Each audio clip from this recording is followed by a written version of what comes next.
RPCiege, attack, strategize, conquer. It's time to siege your destiny. All right, today we are going through RPCiege Skirmish 5 and 6. I think last time we did 3 and 4. And just real quick, because I think I kind of forgot to mention it last time, there was one little important caveat in our run kit when we're generating the ledger keys, and that is to make sure that you have this wrapped in a buffer. You can generate these keys, but SCV bytes apparently doesn't take this as a hex. It takes it maybe as UTF-8. I'm not really sure, but you have to convert it to a buffer and explicitly call hex in order to get an XDR that is what you actually want, unless they've updated. I noticed that I had an old version of the Soroban client, so maybe they fixed that. I don't know. We can check. This is what it should be.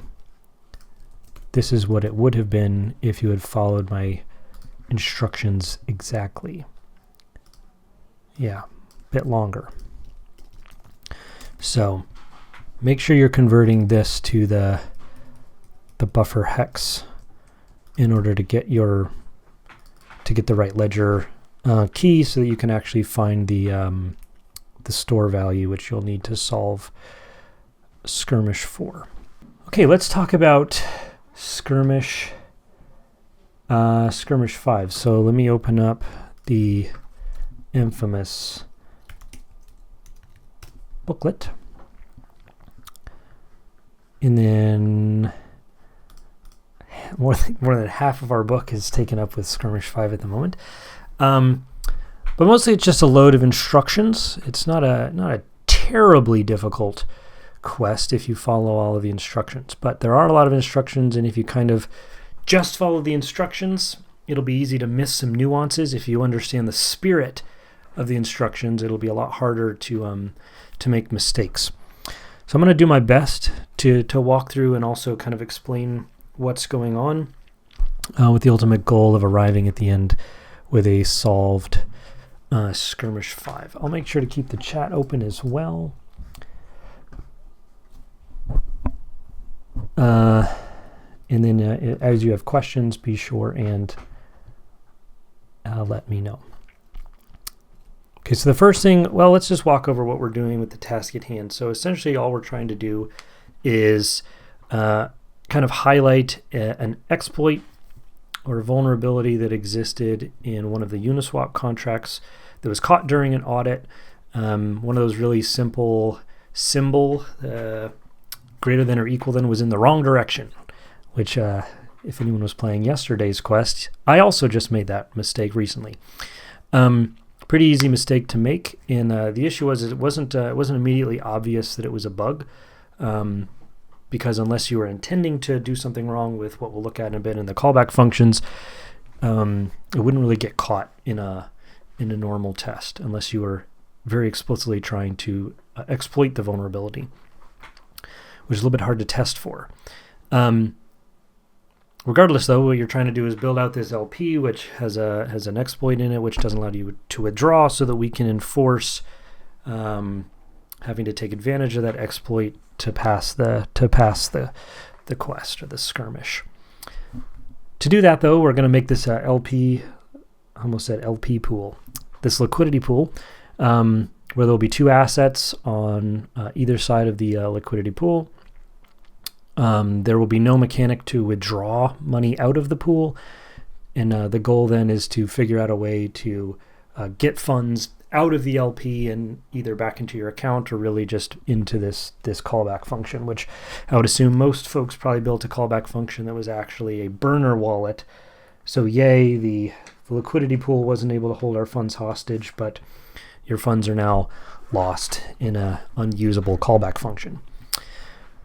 But we'll talk about that more in a bit. The first thing we want to do is just issue two assets. To be able to issue or get funds into the LP, we'll want to issue some assets. I didn't actually ever try to do this without creating assets actually on the FutureNet. So the like classic Stellar assets. it might be possible you could just make Soroban tokens and never touch the classic side of Stellar. I didn't actually try that, but now that I'm kind of thinking through it, it might be possible. But I'm gonna walk through this as it's written, and we'll get going. So the first thing we want to do is just issue 2 assets from the same account to this RPCiege 5 account. So I'm going to open up. Let me see here. Let me open up a new one of. Oh, I'm going to open up a new code tab where I can get some instructions in here. So let's open up our laboratory. And we'll make 2 new accounts. Now, a bug there, not a bug, a issue I ran into is a lot of times when I'm in testnet, I just like default to thinking about testnet. But we're actually working in Soroban, so we need to use the future net when we're creating these accounts, even though it is like using classic Stellar. It's still on the future network because Soroban and Stellar aren't really different things. It's just the expansion pack. So let's make 2 new accounts. One of these is going to be our issuer. And one of these is going to be our user. This is the account that's going to make the deposits into the LP. I think I'm going to save that. All right, those have both been generated. So the next thing we want to do is actually issue these assets from the issuer to the user account. They use asset A and asset B as the names. So I'm going to take the issuer, get that sequence number. I'm just going to increase the base fee so we don't run into any issues. Before we can issue assets, we need to change trust. I'm going to use assets rock and pile. So the issuer trust limit doesn't matter. The source account does matter because this is not the issuer trusting themselves. This is the user. We'll go ahead and duplicate that, and this is rock and pile. And then we want to actually make payments of these assets to the user from the issuer, so we don't need to set anything there. And then this will be rock with the issuer. Duplicate this and pile. And we'll give them both 100 rocks and 100 piles. So the user is going to first set up trust for those assets, and then we're going to make those payments to that user. We'll sign this. We'll need to sign it with both the issuer address and the user address because the user is changing trust, which is a user action we need to sign for, and then we're also making payments from the issuer. Assuming we did all the things correctly, that should go through, and the user should now have 100 rocks and 100 pile. No source account. Did we actually get those accounts created on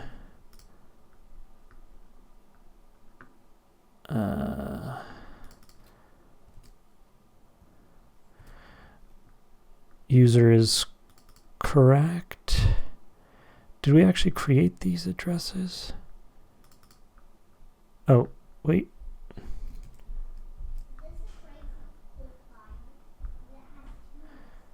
What have I done incorrectly here? Payments. Destination is correct.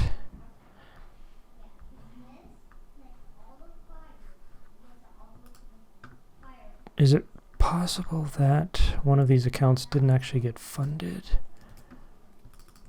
Just try this again. I think both of these got funded. It's possible I forgot to click the fund button. Yeah, I forgot to click the fund button. I put it in but didn't actually fund it. Sick.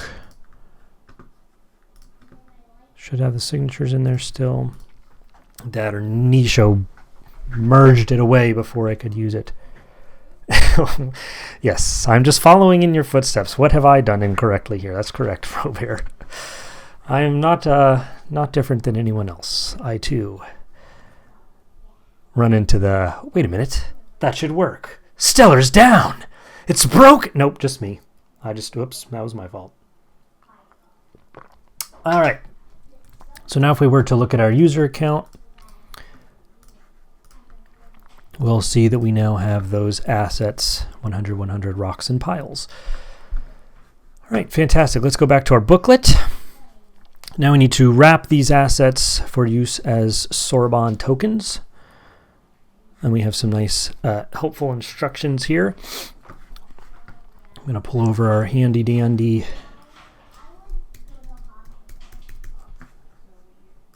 CLI interface.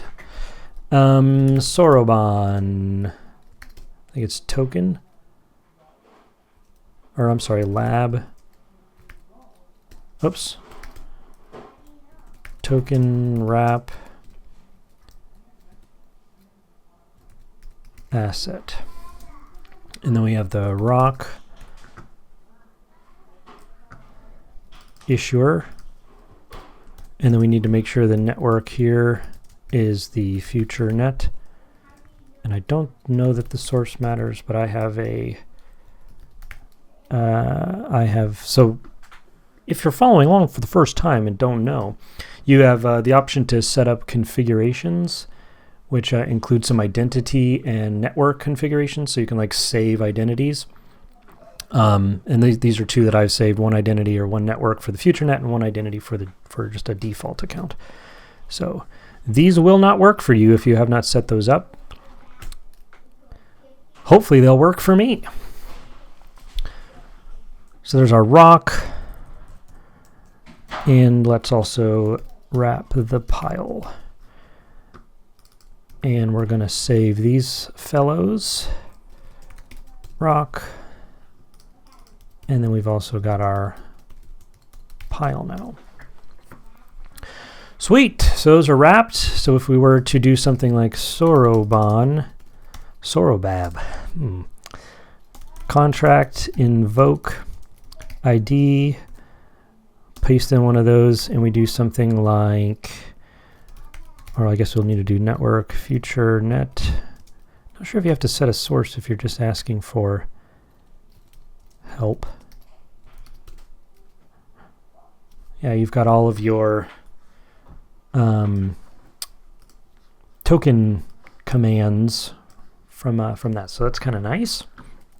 Just another wrapped token on Soroban. So this is kind of our bridge between the Stellar assets and Soroban tokens. All right, so we've finished that bit. It's the wrapping. It's our assets. Now we need to deploy a new LP. So let's go back up to our base contract address. And we need to, let's just inspect this for now. So we just did an inspection on a token interface. Let's look at our wallet, or our contract here. It looks like all we have available to us is new lick pool, other than initialize, which has already happened. So good luck trying to do that again. Hopefully we wrote our contract correctly to not allow reinitializations. All right, let's take a look at this command, help. Let's see what we've got available to us. Token A, token B, assault, and that's it. So let's deploy a new token A and token B and assault. Let's do our all-time favorite dead beef, and then we'll put in token A and token B. These will be addresses, so hopefully before too long the CLI will update and we'll be able to actually just put in these contract IDs. But for now we'll actually have to convert these into their str key, string key variants, which there is that nice helper function that we have on RPCiege convert. Nothing fancy going on here. We're just taking a hex and converting it to a contract address or a contract string key. So I'm just going to pop that in here, and I'm going to go ahead and do the same thing for the pile contract as well. This is probably really small. Not that I really want you all stealing my key names, but I know some of you out there have old eyes. So token A, token B, our salt is set. We're on the network. We have not set ourselves a source account to pay for all of this deployment. Unknown arrow 0 contract already exists. Did somebody deploy this while I was writing all of this out? Let's see. Let's create a new salt then and see if that will work. I think he had, yep. Let's create a new salt here. I don't know that this will work. But we can certainly try.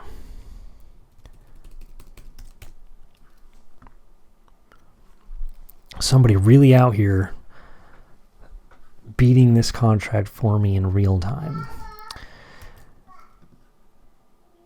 Oh, interesting. Looks like our outputs have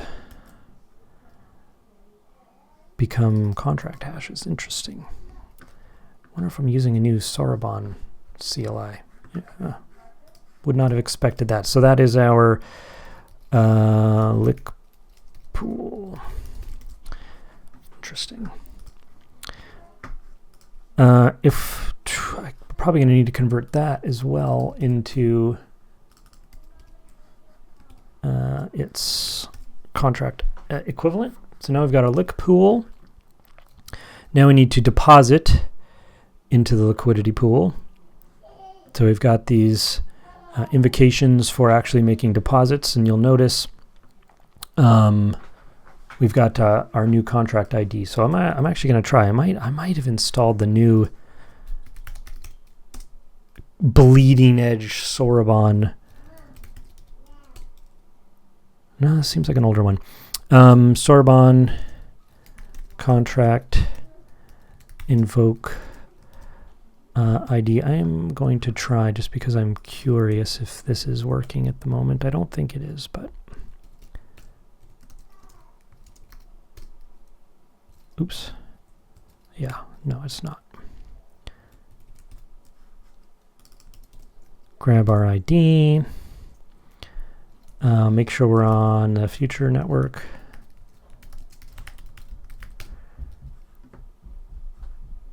All right, you got initialize, which was already called when we did the actual new lick pool. New lick pool actually calls initialize. So some pretty interesting things going on there with deployer contracts, where not only does this invocation of a new lick pool actually deploys and initializes a new contract. Kind of interesting. But what we're looking for is deposit liquidity. Swap is what we're going to call to actually pass this quest, but we can't call swap yet because there's no liquidity and we don't have a callback function yet. So let's go ahead and do this, where we deposit liquidity. Take a look at our help function. We've got min B, min A, desired B, desired A, and an address, which I think is the permissions of the account that we're depositing from. So the actual account that we'll be removing money from, or tokens from, assets from, to deposit in a liquidity pool. So let's go ahead and do a min. Let's start with min A. I don't really care about minimums.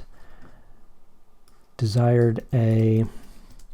Put this at 1,000. Now these are stroops, where before, when we were doing actual payments, it was in the base. So if you wanted to do 100, you'd have to do 100 times 10 million. But I'll just put in 1,000 of these stroops, the minimum amount. Smallest, what do they call that? Number? Min B, 0, and then desired to be, we'll also put it at 1,000. So this would be a 1-to-1 lick pool. And then we also need an address, and since we're withdrawing from our user, we need to use this address, but because we need to do signing for this account, we actually need our source to not be default, which I don't think we set a source. Source needs to be the secret key there.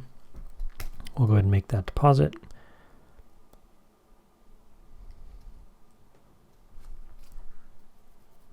Okay, and now if we were to look up our get reserves, kill all this off, and I think we can kill this and use default here again, because all we're trying to do is look at the reserves for this liquidity pool. Assuming no one else has inadvertently made deposits on my behalf, we should see 1,000 and 1,000 on both the A and the B sides. Fantastic. We're chugging right along, but if we were to look up our Soroban contract, you'll notice down in here after we find that, we can call our get reserves. We actually started involving this events. So Soroban events for the ID of our contract address for the network future net. And I think you have to use your start ledger. And I'm going to use Postman here to find my latest ledger.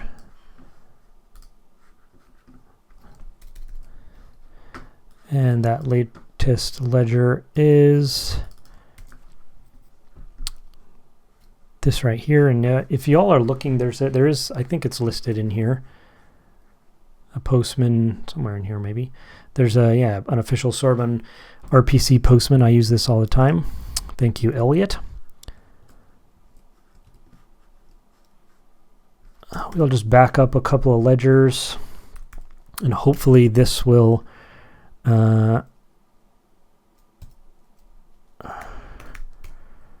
show us some events. Doesn't look like it is. It's because, well, no, I have the right ID there. Maybe I need to back up further. There it is.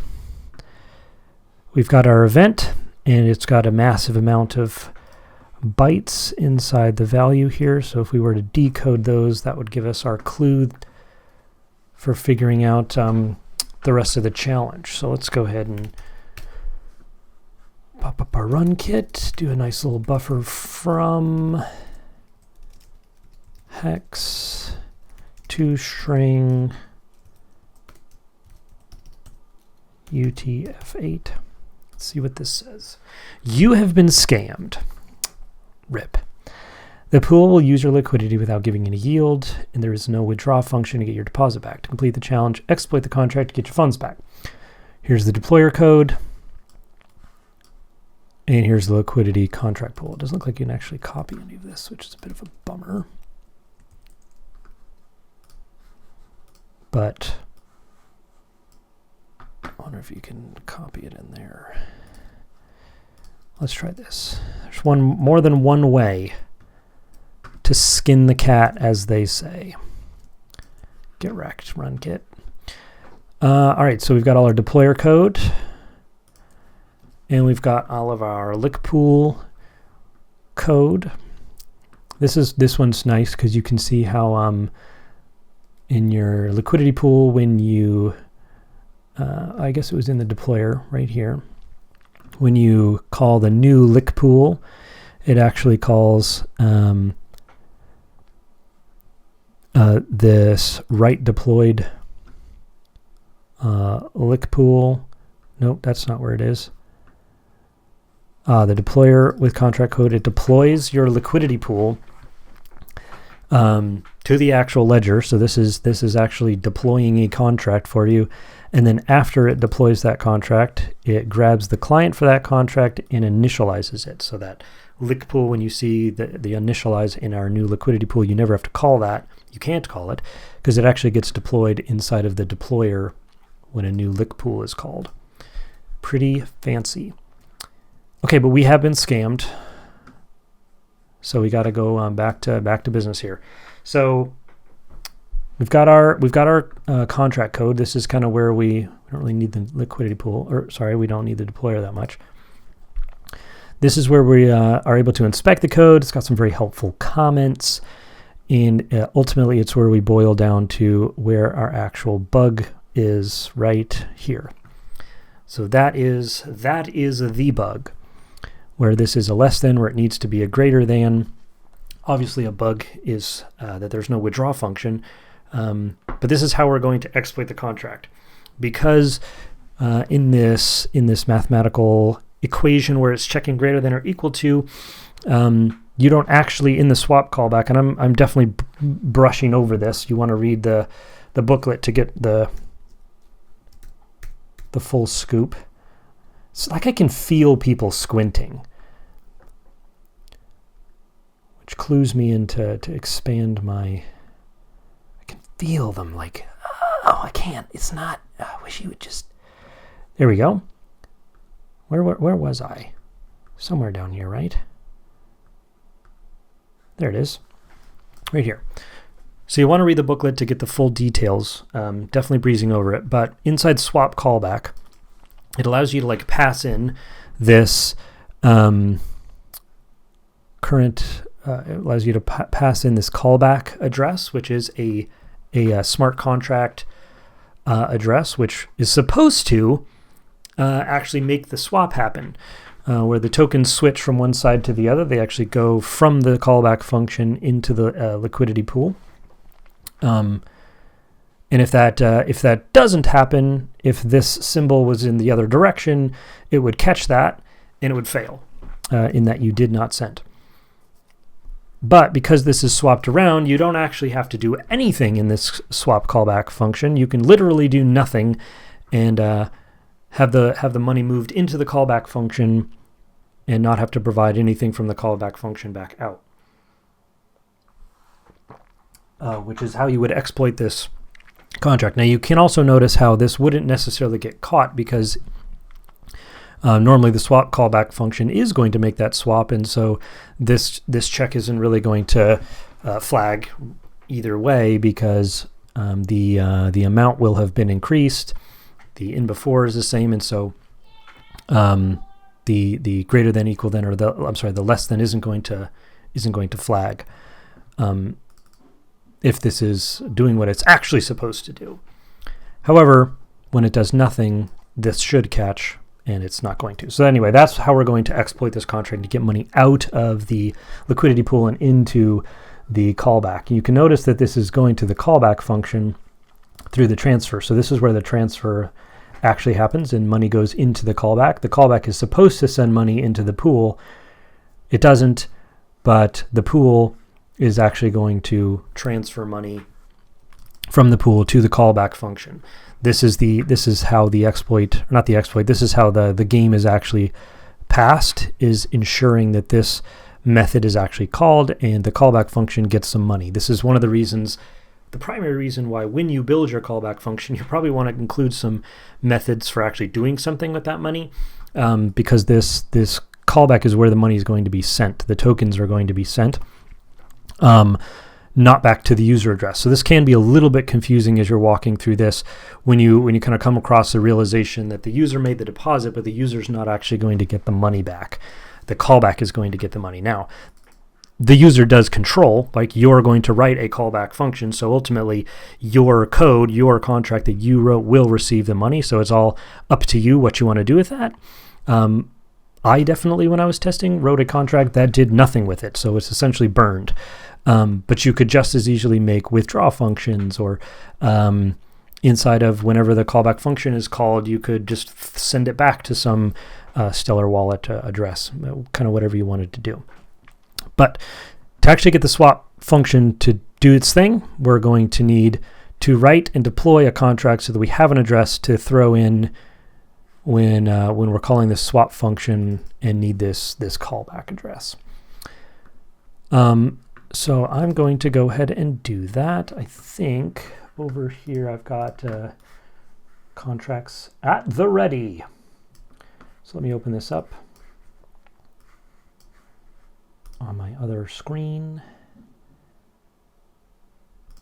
Callback exploit. Gonna reveal the secret repo with all of the files and directories that you'll wish you could see, but you actually can't, because I'm not going to do that. All of the notes and the deployment scripts, secret information. Oh, Skirmish 7 question mark. Okay. So this is the actual contract address that I use. When I was actually, I think TDEP wrote this one. I'm going to take responsibility, credit for a code I didn't write. But essentially, it's quite simple. All you need to do is have a contract which has this swap callback function, right? Because inside here, it's going to take this callback client after it takes in the callback address, and it's going to call the function, which is swap callback. So you can't call this whatever you want. It needs to be swap callback because that's what it's going to call. And then it needs to take in these arguments, but it can do absolutely nothing. And this will pass. I think I probably already have this.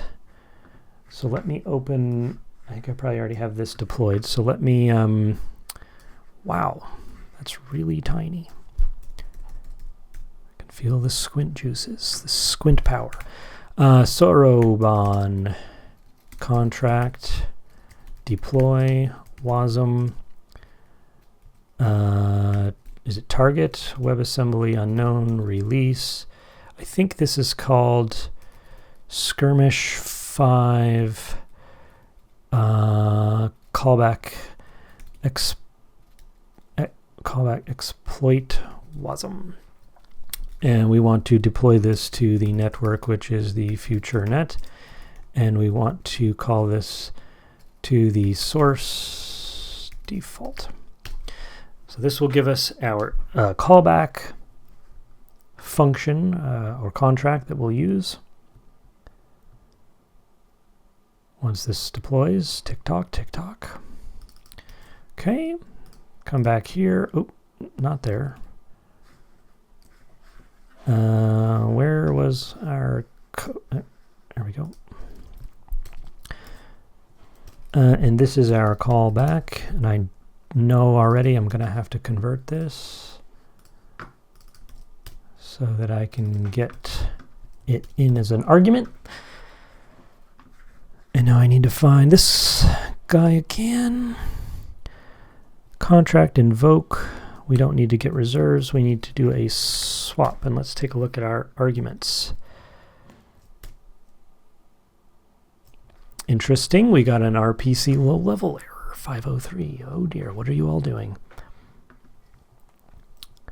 The order of arguments. This stage, reading the comments here, this stage is where I found out that the order of arguments for your callback function is important. Congratulations, that is true.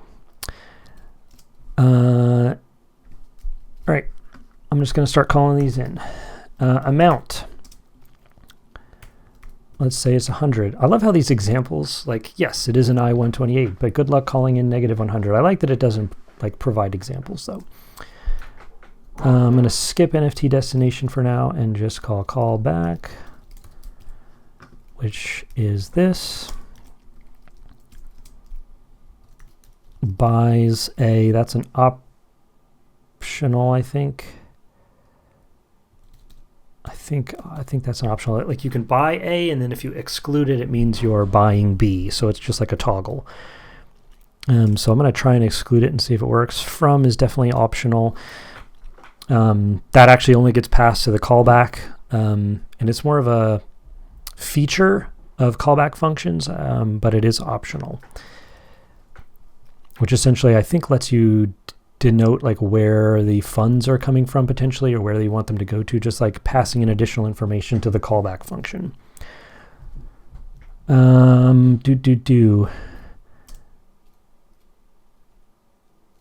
And then we definitely need our NFT destination. And since I don't really care, I've already won my NFT. I'm just going to put this as a user address because I do not care. We included a source of default. I think that's okay because we're not actually pulling any assets from the user. We're pulling them from the callback function. The callback function doesn't have any money in it. Typically, your callback function would actually need some funds in it to be able to perform this swap if this were a fully functioning LP. But I think this should work. If we get null back, we succeeded. Congratulations, we succeeded. We scammed the LP into giving our money back to a callback function, which was also a burner wallet. Let's go ahead and take a look. Do we have our get reserves? We can get our reserves. This should now be less than 1,000 on both sides. It is indeed. Now I'm not going to pretend like I know LP math that well. You'd have to go and do some research on exactly why it's not 900 because I wanted to take 100 out. I think it has something to do with it definitely has something to do with the math of the LP. It's in there, the math, and smarter people than I wrote the math, so you can ask those questions to TDEP. Maybe it's that the contract is bugged, but you would have wanted to actually give some to the other side if you're going to take from the one side. But we scammed it. We got some money back into our callback function, which you can actually look at, right? So our callback, oh man, got too many things open now. Our callback function address is this. So let's actually take a look at this. Actually, we're probably going to need to change this up a little bit. Soroban contract invoke ID. Let's see. So we bought B, right? Because we didn't buys A. We buys B. Which was probably pile. So this is, we want to look up and see, hey, how much does network future net help how much, what's the balance of our callback help? I think it's just ID. My guess is this will need to be this guy. So if I'm correct, it should show us an actual balance, something like 90, because we buys to B.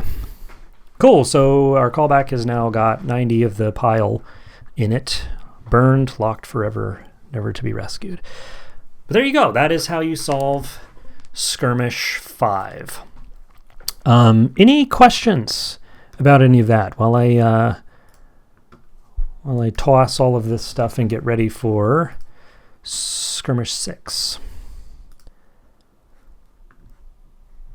I'm just going to toss as much of this stuff as I can.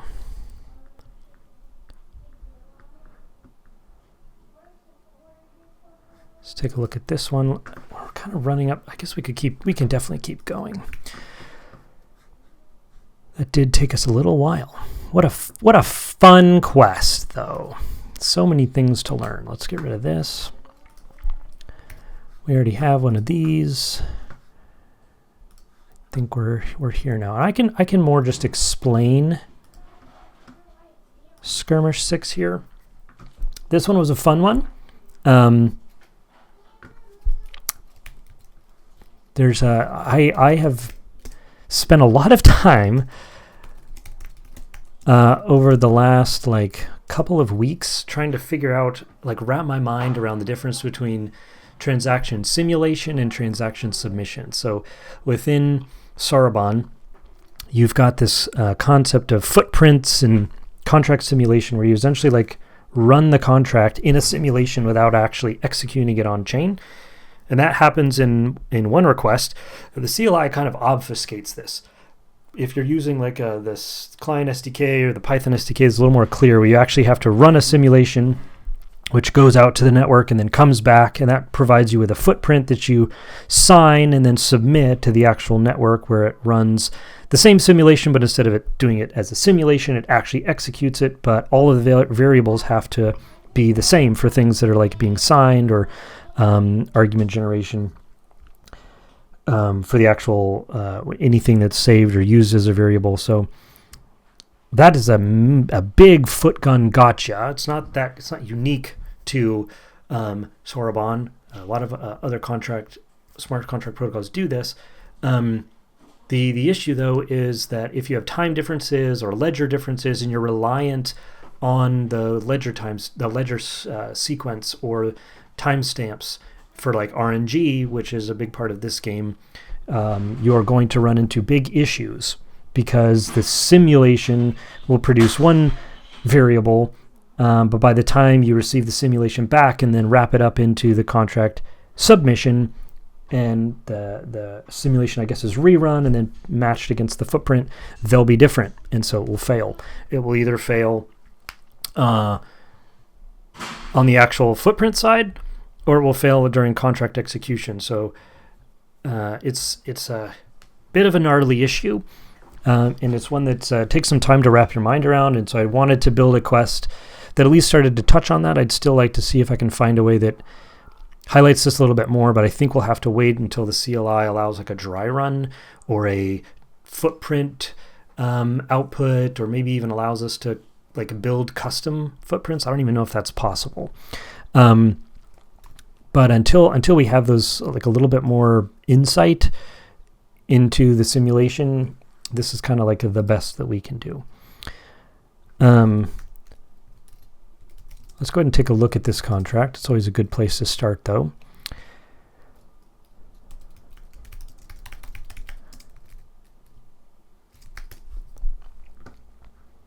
We've got a set trap, nightfall, and those are the only two. So I provide a bunch of code for this contract, actually all of the code for this contract, which gives you the insight you need to realize that what you need to do is relying on this get entropy. This is where the big piece of this comes in, because essentially what has to happen is in nightfall, it's going to look up from storage right here where you set your trap. So essentially you have to set a trap before the monster shows up.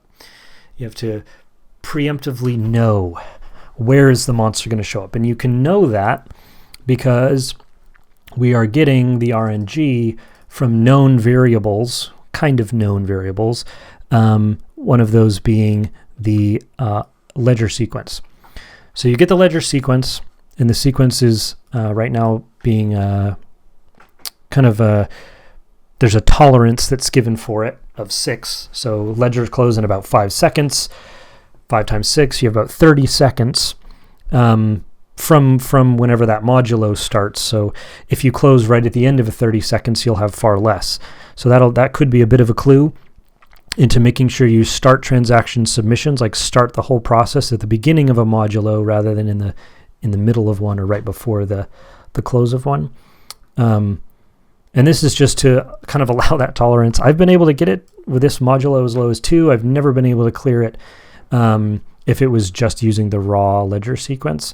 I think that's because at the footprint is always one ledger behind the actual execution, and so you need at least a modulo of 2 to be able to pass this. But I've increased. TDEP said this was too hard, and we needed to give more wiggle room, so we have it set to 6. And again, that just gives you more time between when you set your trap and when you actually call nightfall, which will look up your trap and then match it against what the current RNG based off of the current ledger in the execution is. So there's kind of 2 things going on. First is the actual nightfall, which is going to look up the previous, but then there's also from when you set the trap to when you call Nightfall to look up where the trap was, you've got the simulation versus the submission. So both of those things are important, and why a modulo of 6 becomes very helpful. That actually is a whole lot of the clue. I will say I've heard a lot of people are basically running Rust tests to find an entropy that they then use very quickly somehow in their trap setting. So they set a trap, they call set trap, off of a Rust test that generates their entropy. This kind of seems like a pretty good idea, especially if you have 30 seconds. You can submit a lot in 30 seconds. The problem is that if you're not using a compiled, I didn't realize how many gotchas there were here, which is kind of fun. If you're using, we found this out way back in Asteroids, where we were also using RNG to generate the same map for everybody. The RNG is actually different between just Rust contract code. Let me see if I can find, make sure I'm in the right one. The RNG, so I use my cargo.toml file, this random, which is coming from cargo.toml at the bottom. This just a rand package, and we're making sure we use small RNG because that one's the one that works with without the standard library. But when you deploy this, and you can actually run this test just by generating some random number, you're actually like Rust test, which is pulling off of the actual contract code, so the non-compiled contract code. It's going to be different. The RNG is going to be different from when it's bundled as a binary and when it's running just off of a test. So if you're calling it like this to pull in your Nightfall, your set trap, or to figure out what the trap XYZ should be for when you call set trap, and then you actually call it on FutureNet. FutureNet's running off of the WASM binaries, and your test probably wasn't. What you could do is you could bundle up whatever you're using to call set trap, or to get the RNG, and then bundle it up, and then call that in a test. That would work. But you have to make sure you're using, I don't know if it's something to do with the architecture, what actually changes between running it in a Rust test that's not compiled and one that is, but there's something different and the numbers will be different. That took me a long time to say, but suffice it to say, if you're going to use this method of using actual tests to generate the X and Y coordinates, you need to make sure that you're running off of the bundle. The second thing is, a lot of you were trying to actually, because you're using this test, you're trying to like use a specific contract or a specific wallet address, and the tests don't currently allow you to like import just keys. So you're having some trouble with that. So ultimately, I would suggest don't do it this way. Don't use tests or unbundled Rust files to figure out what your X and Y coordinates should be. What I would do is probably copy this get entropy piece, maybe allow, instead of passing in a ledger sequence, maybe allow an argument of a ledger sequence and then pass in as an argument your own ledger sequence. So you could be like, I want to run this a minute in the future, so I've got some time. And then call something like the get latest ledger, right? Get latest ledger, and you grab this number and then you bump it by 30. Maybe you modulo this first, so you're running off of the latest modulo, increase it by 30. That'll give you 30 seconds to figure out the rest of your contract code before you actually call, okay, give me my random number so I know what my X and Y are. Then I'm going to set my trap, and then I'm going to call Nightfall once I get to the right ledger. That's probably what I would do.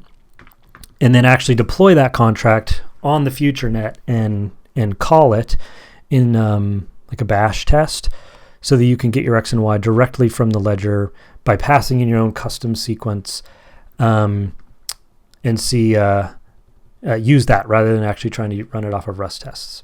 Again, it might work, but I think you're going to find that it's easier, particularly with the bundle thing and the RNG being different.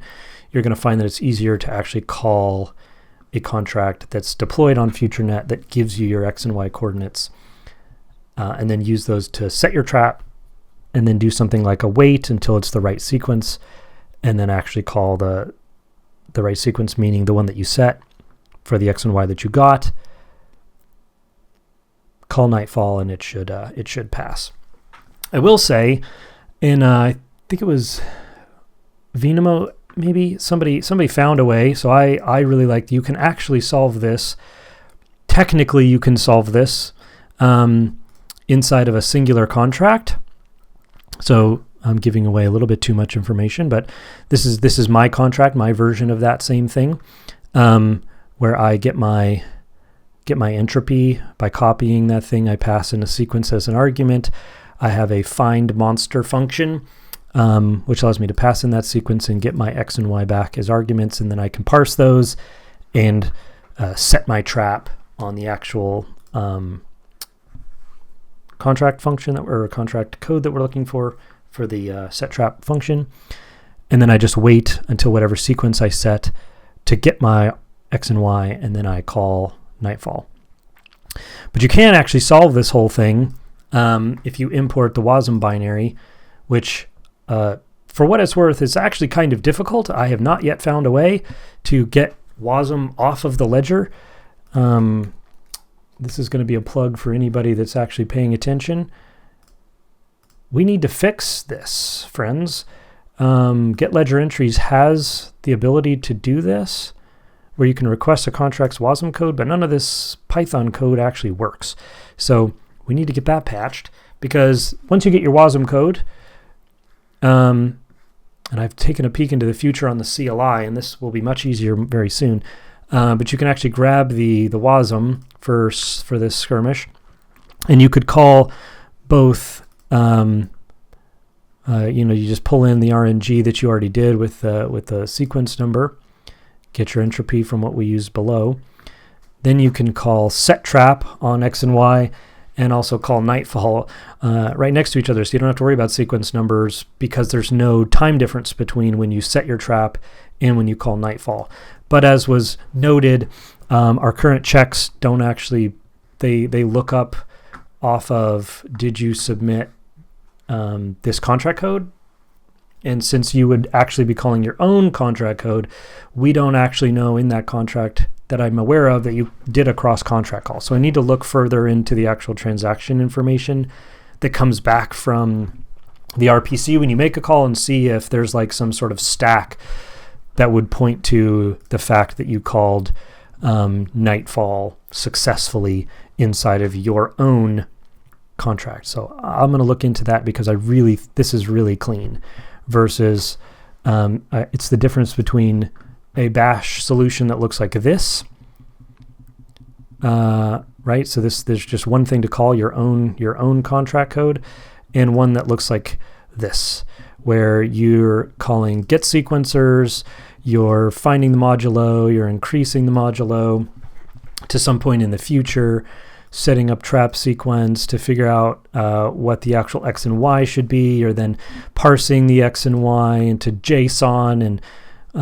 you've got to be a bash master, which I wasn't, but I'm getting to be one because I had to figure out how to do this in a way that would actually pass. You invoke the contract, you set your next current sequence, you see if it's less or greater than, you set up this little wait function, and then eventually you invoke Nightfall. This is more fail-proof than it needs to be. Some of you are going to be able to pass without having to set up this madness, but this was to ensure that I could get it on every single try. But this looks a lot nicer and is much cleaner for doing like cross-contract calls. So hopefully there's a way we can manage ensuring that you called the actual Nightfall contract in the stack, but I will take a look. All right. That's all I've got. Obviously, we didn't actually go through solving this, but Skirmish 6 is still pretty new, so I'll let it lie, see if that helps some folks out. And yeah, if we can figure out how to get this ledger entries, any Python experts in the chat, figure out make a request to actually get this fixed. That would be amazing. And maybe add JavaScript examples, because we have JavaScript examples for the other ones. But the further down you get, the more busted it becomes. All right. Anything else in chat that I can answer for anybody? Yeah, I guess you don't actually need, that's a good point, Vineway. You don't actually need to get the WASM, because you can import the, not like traits, but you can copy the actual contract code that's given to you and use that as an import, because really all you're looking for is the interface, so that when you go to call or set up the client, it has things like the set trap functions and the nightfall functions. But it is a lot easier if you've got the WASM available to you, because it'll provide those interfaces for you automatically. Okay, fantastic. Well, if there's no questions, good luck, everyone. You can just invoke blindly. Well, that's true. I appreciate everyone hanging out. Good luck. Hopefully, the plan right now is to have new skirmishes come out every Thursday, and then maybe do some workshops on Fridays. I've actually got a week off coming up, so I don't know how the consistency will be on it, but the goal is when we're able to, Thursdays is RPCiege Day, and then we'll try and do some workshops as often as we can. I'm excited. This is a ton of fun. I love building these small little puzzles. It helps me a lot with my Rust, and they're fun. We'll see you all later. Take care, and as you have questions, make sure to let me know.